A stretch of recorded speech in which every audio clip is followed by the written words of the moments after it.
Hello friends, welcome to जेपीएमडी में आपका स्वागत है।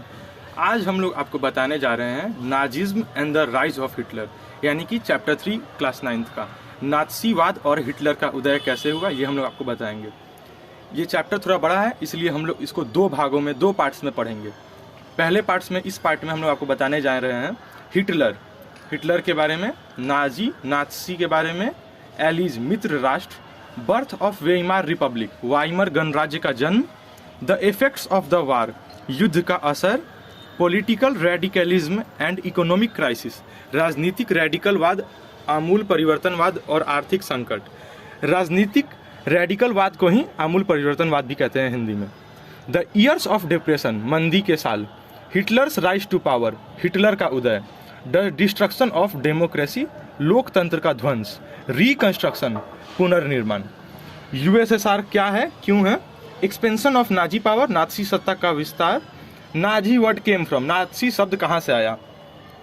इस चैप्टर में हम लोग आपको ये सब चीज़ बताने जा रहे हैं और हिटलर से जुड़े कुछ महत्वपूर्ण फैक्ट्स ये भी हम लोग आपको इस चैप्टर में बताने जा रहे हैं। तो हम लोग हिटलर के बारे में पढ़ते हैं। हिटलर कौन था, कब जन्म हुआ। हिटलर का जन्म 20 अप्रैल 1889 को हुआ था। कब हुआ था? 20 अप्रैल 1889 को। कहाँ पर हुआ था? Braunau am Inn Austria. Braunau am Inn Austria में हुआ था। ये क्या है? ब्राउनाउ एम नाम का ये एक सराय है, धर्मशाला। इन मतलब सराय या धर्मशाला होता है।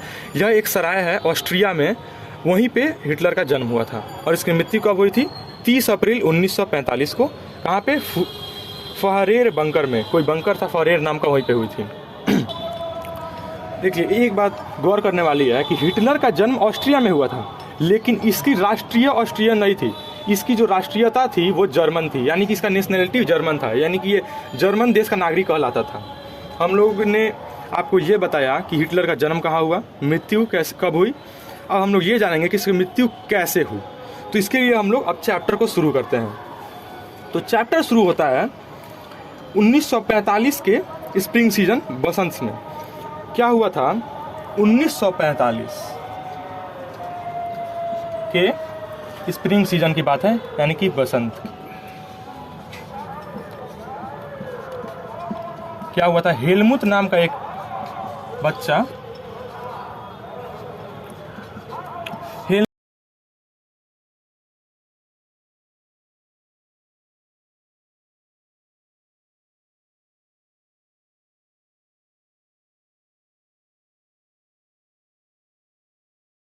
तो हम लोग जान रहे थे हेलमुट के बारे में।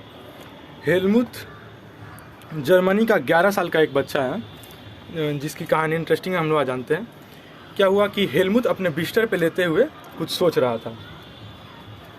तो उसी समय क्या हुआ, उसे उनके माता पिता की कुछ दबी दबी आवाज़ें सुनाई देने लगी और उन दबी दबी आवाज़ों से उसे लगा कि कुछ गंभीर बात हो रही है। तो वो कान लगाकर उस बातों को सुनने लगा। तो उसे सुनाई दी कि बात हो रही थी कि वे लोग बात कर रहे थे कि उन्हें पूरे परिवार को ख़त्म कर देना चाहिए या सिर्फ खुद हो जाना, अपने आप को आत्महत्या कर लेनी चाहिए।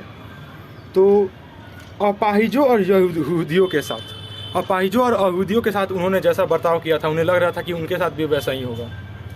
तो उन्हें लग रहा था कि एलीज जो मित्र राष्ट्र हैं वो पता नहीं क्या कर देंगे उनके साथ। उन्हें भय लग रहा था, उनके माता पिता। फिर भी उसके अगले दिन वे लोग आखिरी बार हंसी खुशी पार्क में अपने समय बिताने गए और उसके कुछ ही दिनों के बाद हेलमुट के पिता ने अपने ऑफिस में ही आत्महत्या कर ली। हेलमुट को आज भी वो पल याद है और हेलमुट इसी भय के कारण 9 सालों तक अपने घर में खाना नहीं खा पाया। अब आइए हम लोग इस चैप्टर में आपको बताएंगे कि हिटलर कैसे सत्ता में आया, कैसे उससे सत्ता गया। उससे पहले हम लोग ये जानते हैं कि हेलमुट के पिता ने क्यों ऐसा किया था, क्यों उन्होंने अपने आप को आत्महत्या कर ली थी। आइए जानते हैं क्या हुआ था। 1945 के मई में जो वर्ल्ड वार 2 चल रहा था, उसमें जो ये जर्मनी था ये बुरी तरह से हार गया था। तो अब हिटलर को भी मालूम चल गया था कि युद्ध खत्म होने के बाद न्यूरेमबर्ग में एक अंतर्राष्ट्रीय सैनिक अदालत स्थापित की गई। इस अदालत को शांति के विरुद्ध किए गए अपराधों, मानवता के खिलाफ किए गए अपराधों, यानी कि जो भी गलती की गई थी उसको दंड देने के लिए एक कमेटी बैठाई गई। इसका नाम क्या था? International military tribunal. अब ये जो घटना हुई कि जो हिटलर था वो जर्मनी को दुनिया का सबसे ताकतवर देश बनाना चाहता था। और आपने ये भी सुना होगा कि हिटलर ने बहुत सारे यहूदियों को मरवाया। लेकिन नाजीज्म, नात्सीवाद सिर्फ इन एक दो घटनाओं का नाम नहीं है, यह दुनिया और राजनीति के बारे में एक संपूर्ण व्यवस्था है। आइए हम लोग इसके बारे में भी आपको बताते हैं। आप लोग सबसे पहले ये जानते होंगे कि एलिस जो है, एलिस पावर्स, उसमें यूएसएसआर, यूएसए, जर्मनी, इटली और जापानी, ये सब मित्र राष्ट्र में आते हैं। आइए हम लोग जानते हैं दूसरे विश्व युद्ध में क्या हुआ था। जो दूसरा विश्व युद्ध था, second world war. Second world war में क्या हुआ था? जर्मनी ने जनसंहार यानी कि लोगों को मारना शुरू कर दिया। लगभग 60 लाख यहूदियों को जर्मनी में मार दिया गया। कितने? 60 लाख यहूदी यानी कि जीव्स को मार दिया गया। और 2 लाख जिप्सियों को भी मार दिया गया था। बहुत ही डेंजर लड़ाई हुआ था। और 1 मिलियन यानी कि 10 लाख पॉलिश सिविलियंस यानी कि पुर्तगाल के लोगों को भी मार दिया गया था। तो सेकेंड वर्ल्ड वार के द्वितीय विश्व युद्ध में 60 लाख जीव्स, 2 लाख जिप्सीज, 10 लाख पुर्तगाली सैनिक के अलावा 70,000 जर्मन नागरिकों को भी मारा गया था। अब जर्मनी मार रहा था तो जर्मनी ने अपने ही नागरिकों को क्यों मारा? क्योंकि जर्मनी में 70,000 लोग फिजिकली और मेंटली यानी कि शारीरिक और मानसिक रूप से अपंग घोषित कर दिए गए थे, यानी कि डिसेबल हो गए थे। इसलिए उन्होंने अपने ही देश के 70,000 लोगों को भी मार दिया। तो ये वर्ल्ड वार 2 के बहुत इंपॉर्टेंट पॉइंट्स हैं, आप लोग इन्हें लिख सकते हैं। अब हम लोग आगे बढ़ते हैं। हम लोगों ने अभी आपको बताया कि न्यूरेमबर्ग में एक ट्रिब्यूनल बना। क्या बना था? न्यूरेमबर्ग अदालत नाम से इंटरनेशनल बना था ये ट्रिब्यूनल, जो कि वर्ल्ड वार 2 में जिन लोगों ने भी गलती की उसे दंड देने के लिए ये बनाया गया था। तो जर्मनी के इतनी सारी गलतियों के बावजूद भी इसने सिर्फ 11 नाजियों को ही इसने दंड में फांसी की सज़ा दी और कुछ को जीवन भर के लिए कैद यानी कि जेल में कैद करने की बोल दी। अब ये तो हम लोग वर्ल्ड वार 2 के बारे में जाने, हम लोग वर्ल्ड वार 1 के बारे में जानते हैं। तो वर्ल्ड वार 1 प्रथम विश्व युद्ध, फर्स्ट वर्ल्ड वार प्रथम विश्व युद्ध 1914 से लेके 1918 तक चला था और 20वीं शताब्दी के शुरुआत में 20th सेंचुरी में। हाँ, हम लोग आपको यही बता देते हैं कि जब भी कोई सेंचुरी की बात करता है 20th सेंचुरी यानी कि उसके एक पहले होता है यानी कि 1900, और हम लोग 21st सेंचुरी की बात करें यानी कि 2000 के बाद, यानी अभी 21st सेंचुरी चल रहा है, हम लोग बात कर रहे हैं 20th सेंचुरी यानी कि 20वीं शताब्दी 1900 के बाद। तो 1900 ईस्वी के बाद जो जर्मनी था ये बहुत ही पावरफुल कंट्री था, यानी कि बहुत ही मजबूत देश था। और तो इसने क्या किया? ऑस्ट्रिया, किसने? जर्मनी ने। ऑस्ट्रिया और इंग्लैंड, फ्रांस और रसिया, इन चारों के साथ मिलकर जर्मनी ने एक लड़ाई लड़ी थी 1914 में, जो कि प्रथम विश्व युद्ध यानी कि फर्स्ट वर्ल्ड वार के नाम से जाना जाता है। इस युद्ध में सब कोई इस लालच से उतरा था कि सभी को किसी न किसी फ़ायदे की उम्मीद थी। किसी को अंदाज़ा नहीं हो रहा था कि युद्ध इतना लंबा खिंच जाएगा 4-5 सालों तक। और इस युद्ध के बाद क्या हुआ? पूरे यूरोप को इकोनॉमिकल जो था यानी कि आर्थिक पैसा निचोड़ कर रख दिया। फ्रांस और बेल्जियम पर कब्जा करके जर्मनी ने शुरुआत में सफलताएं हासिल की, यानी कि जर्मनी को लगा कि अब हम लोग थोड़ा जीत रहे हैं, लेकिन फिर भी 1918 विश्व युद्ध खत्म होने वाला था कि नवंबर में क्या हुआ, आखिरकार जर्मनी ने घुटने टेक दिए, यानी कि जर्मनी हार गया इस युद्ध को। अब जर्मनी हार गया तो इम्पेरियल जर्मनी, यानी उस टाइम जो जर्मनी था ये साम्राज्यवादी बन गया था। तो इसी सिलसिले के ऊपर एक बैठक बुलाई गई, किसकी? इंटरनेशनल मिलिट्री ट्रिब्यूनल, यानी कि न्यूरेमबर्ग के अदालत की। न्यूरेमबर्ग ट्रिब्यूनल ये जब बना तो नए व्यवस्था में जर्मन संसद यानी कि राइक्सटैग के लिए जनप्रतिनिधियों का चुनाव किया जाने लगा। कहाँ पे? राइक्सटैग, RI। इस जगह पे क्या हुआ था, मताधिकार, यानी कि अब लोग वोट का मांग करने लगे थे जर्मनी में, और बहुत सारे लोगों को खुद जर्मनी पे ही लज्जा हो रही थी कि हम लोग जर्मनी के हैं, हम लोग युद्ध हार गए। अब राइक्सटैग में एक बैठक हुई, इस बैठक में क्या हुआ, संधि। अब युद्ध तो हार गया था जर्मनी, तो अब इसे संधि यानी कि ट्रीटी करनी पड़ी। कौन सी ट्रीटी? तो वर्सेटाइल की ट्रीटी, इसे ही वर्सेटाइल की ट्रीटी, वर्सेटाइल की शांति संधि के नाम से भी जाना जाता है। इस संधि की वजह से जर्मनी को 10% आबादी यानी कि 10% वहाँ की जनसंख्या, 13% जमीन और 75% लोहा का भंडार और 26% कोयला का भंडार फ्रांस, पोलैंड, डेनमार्क और लिथुआनिया को देना पड़ा। क्या क्या देना पड़ा?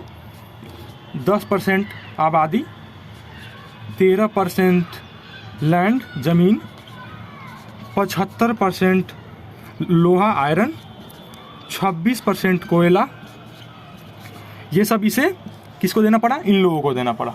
ठीक है, इसे ही किस नाम से आया जाता है? वर्सेटाइल की ट्रीटी।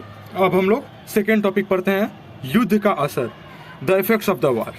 तो अब टॉपिक है द इफेक्ट्स ऑफ वॉर। तो अब इस युद्ध ने पूरे महाद्वीप, पूरे कॉन्टिनेंट में साइकोलॉजिकली और फाइनेंशिकली, मनोवैज्ञानिक और आर्थिक दोनों ही स्तरों पर तोड़ कर रख दिया।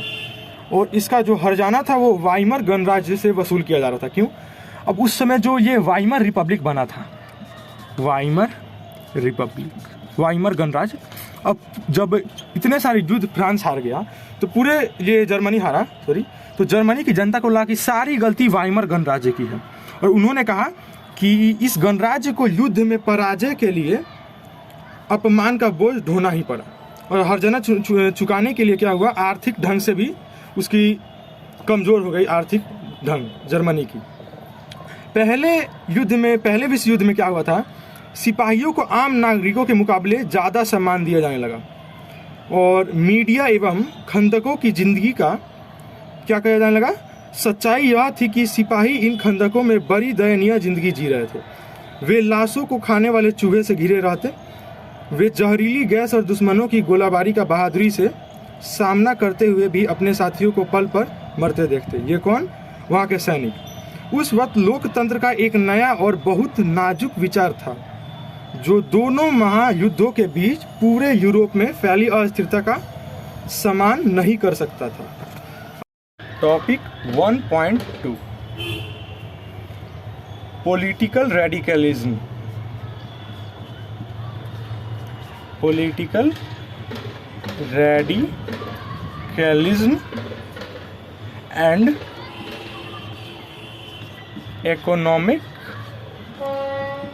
क्राइसिस।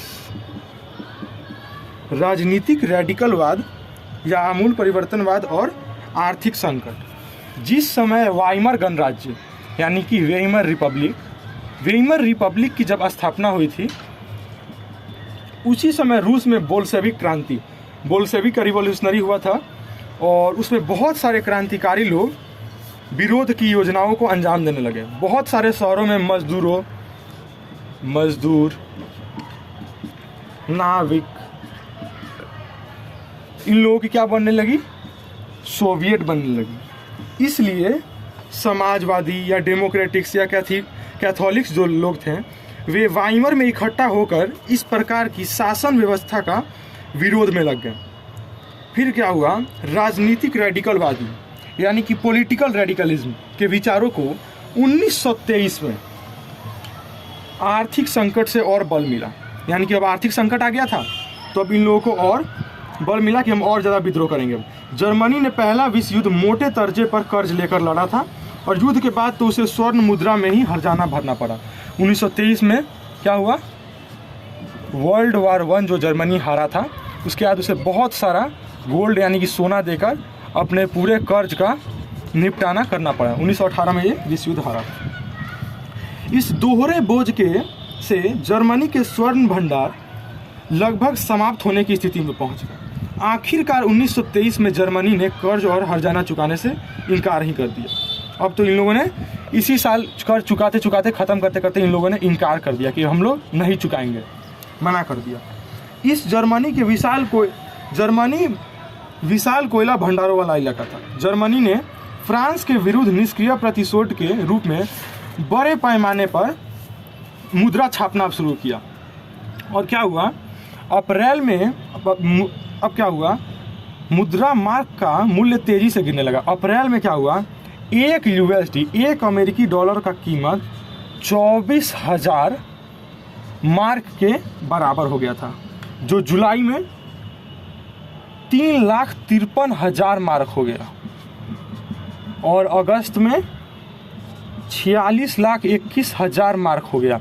इस तरह बढ़ते जा रहा था, बढ़ते बढ़ते ये दिसंबर में 9 करोड़, इस तरह $1 में खरबों मार्क मिलने लगे। जैसे जैसे मार्क की कीमत गिरती गई, ज़रूरी चीज़ों की कीमतें आसमान छूने लगी। जर्मनी को इस संकट से निकालने के लिए अमेरिकी सरकार ने हस्तक्षेप किया। अमेरिका ने डॉब्स योजना बनाई। कौन सी योजना बनाई? डॉब्स योजना। कौन सी योजना? डॉब्स योजना। इस योजना में जर्मनी के आर्थिक संकट को दूर करने के लिए हर्जाने की शर्तों को दोबारा तय किया। अब हम लोग पढ़ते हैं नेक्स्ट टॉपिक क्या है, मंदी के साल। टॉपिक क्या है? 1.3 मंदी के साल, द ईयर्स ऑफ डिप्रेशन। 1924 से 1928 तक जर्मनी में कुछ स्थिरता रही, यानी कि थोड़ा सा अब शांति हुआ, लेकिन यह स्थिरता मानो रेत के ढेर पर खड़ी थी।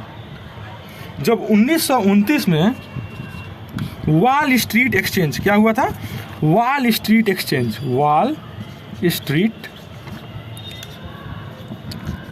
हुआ, तो वॉल स्ट्रीट एक्सचेंज में शेयर बाजार धराशायी हो गया और जर्मनी को मिल रही यह मदद भी रातों रात बंद हो गई अमेरिका से। 24 अक्टूबर को केवल एक दिन में 1.3 करोड़ शेयर बेच दिए गए। यह आर्थिक महामंदी की शुरुआत थी।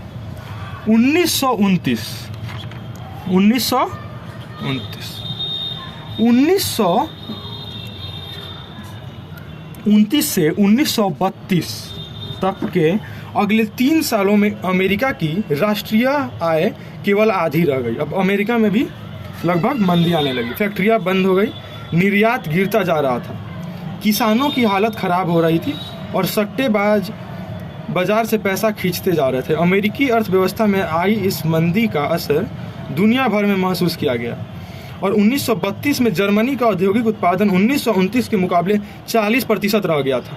बेरोजगारों की संख्या 60 लाख पहुंच गई थी। जर्मनी की सड़कों पर लोग बहुत तादाद में दिखाई देने लगे जो कह रहे थे मैं कोई भी काम करने को तैयार। जैसे जैसे रोजगार खत्म हो रहे थे, युवा वर्ग आपराधिक गतिविधियों में लिप्त होता जा रहा था। आर्थिक संकट ने लोगों को गहरी बेचैनी में और डर पैदा कर दिया। समाज के इन तबकों को सर्वाहीकरण का भय सता रहा था। किस चीज़ का भय सता रहा था? सर्वाहीकरण। सर्वाहीकरण मतलब प्रोलेटेरियन, आइए लिख देते हैं, प्रोलेटेरियनाइजेशन।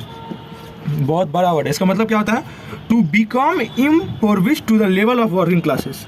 गरीब होते होते मजदूर वर्ग की आर्थिक स्थिति में पहुंच जाना। इसका मतलब क्या होता है? गरीब होते होते मजदूर वर्ग की आर्थिक स्थिति में पहुंच जाना। लोग को लग रहा था कि वो वैसा हो जाएंगे।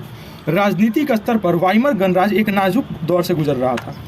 अपने छोटे से जीवन में वाइमर गणराज्य का शासन 20 मंत्रिमंडल के हाथों में रहा और उसकी औसत अवधि 239 दिन से ज़्यादा नहीं रह पाई।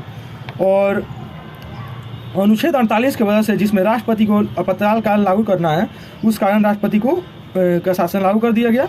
और लोकतांत्रिक संसदीय व्यवस्था यानी कि जो डेमोक्रेटिक संसदीय व्यवस्था थी, इसमें विश्वास खत्म होने लगा और लोगों को इसका कोई अब समाधान नहीं दिख रहा था। आइए हम लोग नेक्स्ट टॉपिक पढ़ते हैं। अगला टॉपिक है Hitler rise to power. Hitler, अब हम लोग चैप्टर का मेन पॉइंट पढ़ने जा रहे हैं, कैसे हिटलर पावर में आए। हिटलर्स राइज टू पावर यानी कि हिटलर का उदय, हिटलर का उदय। अर्थव्यवस्था, राजनीति और समाज में गहराते, economically, politically and society form the background of Hitler's rise to power. यानी कि हिटलर के सत्ता में पहुंचने का रास्ता कौन साफ किया? अर्थव्यवस्था, राजनीति और समाज के इस संकट ने। 1889 में ऑस्ट्रिया में जन्मे हिटलर ने युवा अवस्था बेहद गरीबी में गुजारी थी। रोजी रोटी का कोई जरिया ना होने के कारण पहले विश्व युद्ध की शुरुआत में उसने भी अपना नाम फौजी भर्ती में लिखवा दिया। भर्ती के बाद उसने अग्रिम मोर्चे यानी कि सबसे पहले संदेश वाहक का काम किया, फिर कॉर्पोरल बना और बहादुरी के कुछ तमगे भी हासिल किए। जर्मन सेना की पराजय ने तो उसे हिला दिया, लेकिन संधि वर्साइल की संधि, जो हम लोगों ने आपको बताया, वर्साइल ट्रीटी ने उसे आग बबूला बहुत ज़्यादा गुस्सा में कर दिया। तो 1919 में उन्होंने जर्मन वर्कर्स नाम के एक पार्टी में सदस्यता ली। किसने? हिटलर ने ली। धीरे धीरे उसने इस संगठन पर अपना नियंत्रण कायम कर लिया और उसे नेशनल सोशलिस्ट पार्टी का नया नाम दिया। इसका नाम क्या कर दिया हिटलर ने? इस पे सत्ता कब्जा के नेशनल सोशलिस्ट पार्टी कर दिया। धीरे धीरे इस पार्टी में नाज़ी पार्टी के नाम से जाने लगा। इसके बाद क्या इसको कहा जाने लगा? नाजी पार्टी, जिसको हम लोग आज नाज़ी पार्टी भी बोला जाता है। उसके बाद 1923 में हिटलर ने बावेरिया पर कब्जा कर लिया। बावेरिया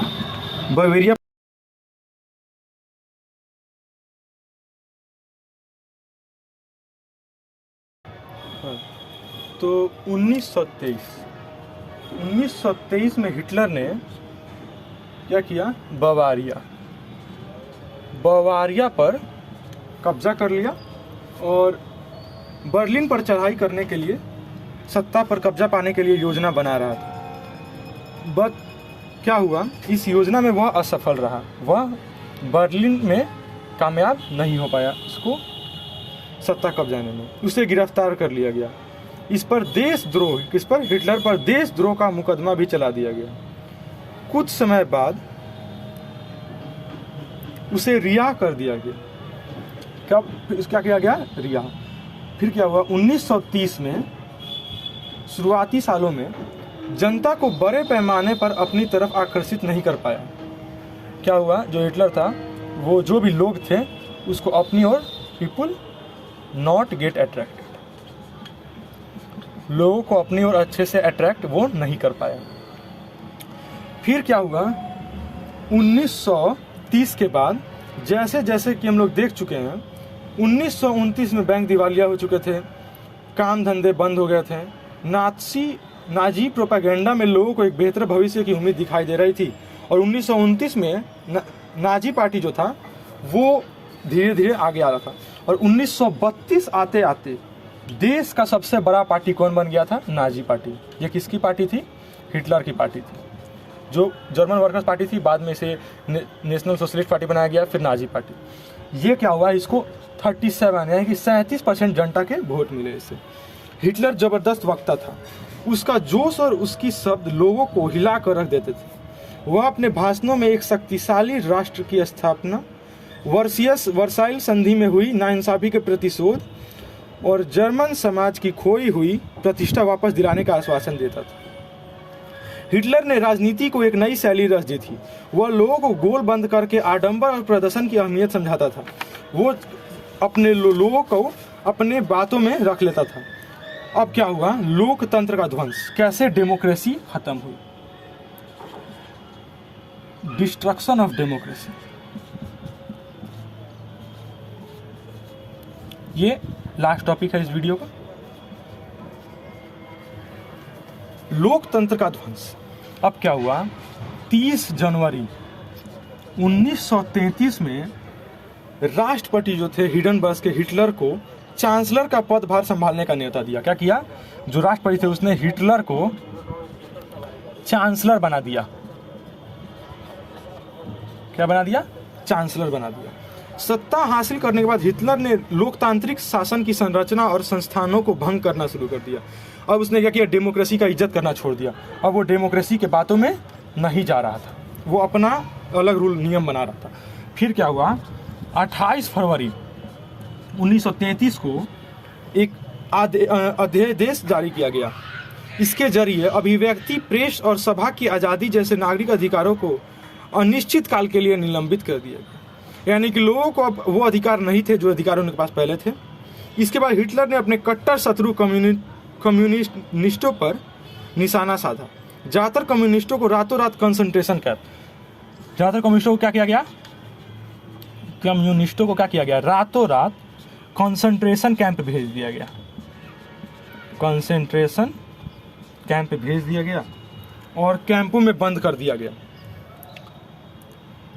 क्या हुआ फिर, लोगों को बची कुची 6808 फाइल में 1440 सिर्फ कम्युनिस्टों की थी। लगभग 5 लाख की आबादी वाले ड्यूसल्डॉर्फ शहर में गिरफ्तार किए गए लोगों की बची कुची आबादी में बहुत ज़्यादा हिस्सा कम्युनिस्टों का हो गया था। नात्सियों में सिर्फ कम्युनिस्टों का ही सफाया नहीं किया, नात्सी शासन ने कुल 52 किस्म के लोगों को अपने दमन का शासन कराया। फिर क्या किया नाजी ने, कम्युनिस्टों के बाद 52 किस्म के जनजातियों को अपने दमन का निशाना बनाया। फिर क्या हुआ, 3 मार्च 1933 3 मार्च 1933 में एक विशेषाधिकार अधिनियम आया, जिसके जरिए जर्मनी में बाकायदा तानाशाही स्थापित कर दी गई। इस कानून ने हिटलर को संसद को हथियाने पर ढकेलने का केवल अध्यादेशों के जरिए शासन चलाने का निरंकुश अधिकार प्रदान किया। अर्थव्यवस्था, मीडिया, सेना और न्यायपालिका पर राज्य का पूरा नियंत्रण स्थापित हो गया। पूरे समाज को नात्सियों के हिसाब से नियंत्रण और व्यवस्था करने में विशेष निगरानी और सुरक्षा होने लगा। यानी कि अब क्या हुआ था, सब जगह हिटलर का शासन होने लगा था और जो हिटलर था वो अब पूरी तरह से सत्ता में आ रहा था। Hitler did not stop here, Hitler यहाँ नहीं रुका। Stat had to leave. अब एक स्टैट नाम का आदमी था, वो हिटलर को एडवाइस किया, यानी कि उसको राय दिया कि उसको इन्वेस्ट यानी कि उसको उपनिवेश करना चाहिए जर्मनी के फाइनेंस यानी कि आर्थिक में, और यहाँ पे लोगों को नाजी में कोई सम्मान नहीं देना चाहिए। इसकी बात सुनकर हिटलर ने क्या किया, पूरी वही काम की जो कि उसे स्कॉट ने कहा था। हम लोग आगे पढ़ते हैं। अब जब हिटलर ने स्कॉट की बात मानी तो क्या हुआ, पुनर्निर्माण यानी कि रिकंस्ट्रक्शन शुरू हुआ। रिकंस्ट्रक्शन यानी कि पुनर्निर्माण। अब पुनर्निर्माण में क्या हुआ, हिटलर ने अर्थव्यवस्था को पटरी पर लाने की जिम्मेदारी अर्थशास्त्री हॉलमार्क को दे दी। किसे दे दी, हॉलमार्क, हजलमार्क, क्या नाम था इसका, हजलमार्क एस्केस्ट को दे दी। मशहूर जर्मन सुपर हाईवे और जनता की कार फैक्शनिंग इस परियोजना की देन थी। जो वॉल्क्सवैगन कार चलती है वो इसी पुनर्निर्माण में बना था। 1933 में क्या हुआ, लीग ऑफ नेशन का पल्ला झड़ा। 1933 में और क्या हुआ था, लीग ऑफ नेशन का पल्ला झड़ गया था। और 1936 में राइनलैंड पर दोबारा कब्जा हो गया इन लोगों का, किसका, हिटलर और उसकी पार्टी का। राइनलैंड पर अब कब्जा हो गया 1936 में।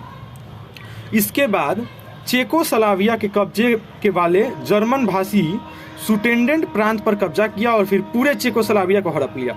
इस दौरान उसने इंग्लैंड को भी खामोश समर्थन मिल रहा था, क्योंकि इंग्लैंड की नज़र में वर्साइटाइल की संधि जो थी वो जर्मनी के साथ बड़ी नाइंसाफ़ी हुई थी। इंग्लैंड भी यानी कि जर्मनी के साथ ही काम कर रहा था। अब हिटलर ने अपना सारा ध्यान पूर्वी यूरोप को जीतने में लगा दिया और 1940 के अंत तक हिटलर अपने शिखर पे था। हिटलर अब राजा बनने में हो गया था। और 1941 के जून में हिटलर ने सोवियत संघ पर हमला कर दिया। इस आक्रमण में जर्मन पश्चिमी मोर्चा ब्रिटिश वायुसेनाओं की बमबारी की चपेट में आ गया। अमेरिका इस युद्ध में फंसने में लगातार बचता रहा। अमेरिका पहले इस युद्ध की वजह से पैदा हुई आर्थिक समस्याओं को दोबारा नहीं झेलना चाहता था, लेकिन वह लंबे समय तक युद्ध से दूर भी नहीं रह सकता था। पूरब में जापान की ताकत फैलती जा रही थी। उसने फ्रेंच इंडो चाइना पर कब्जा कर लिया था। प्रशांत महासागर में अमेरिकी नौसैनिक ठिकानों पर हमलों की पूरी योजना बना ली थी। यह युद्ध मई 1945 में हिटलर की पराजय और जापान में हिरोशिमा शहर पर अमेरिका परमाणु बम गिराने के साथ खत्म हुआ। अब सेकेंड वर्ल्ड वार शुरू हुआ और 1945 में हिरोशिमा पर और नागासाकी में बम गिराकर ये युद्ध खत्म हुआ। दूसरे विश्व युद्ध के इस संक्षिप्त ब्यौरे के बाद अब हम एक बार फिर हेलमुट और उसके पिता की कहानी पर वापस लौटते हैं। इस युद्ध के दौरान नाज़ी जुल्मों की कहानी है। हम लोगों ने आपको बता दिया कि कैसे जो हिटलर था वो उसका पावर राइज में आया, कैसे हिटलर का उदय हुआ, फिर कैसे 1945 में हिटलर हारा, उसके बाद उसने एक बंकर में जाके आत्महत्या कर ली, कैसे जो हेलमुट के पिता थे उसने क्यों आत्महत्या की, हेलमुट वैसी बातें क्यों जरूरत, हम लोगों ने आपको सब बताया। अब आगे इस चैप्टर में 3 और टॉपिक्स हैं जो कि हम लोग आपको पार्ट 2 में बताएंगे। अगर आप लोगों को हम लोगों ने जो समझाया वो समझ में आया तो वीडियो को लाइक करें और हमारी सेकेंड वीडियो जो इसका पार्ट 2 होगा उसकी अपडेट्स के लिए वीडियो को सब्सक्राइब भी कर दें। धन्यवाद।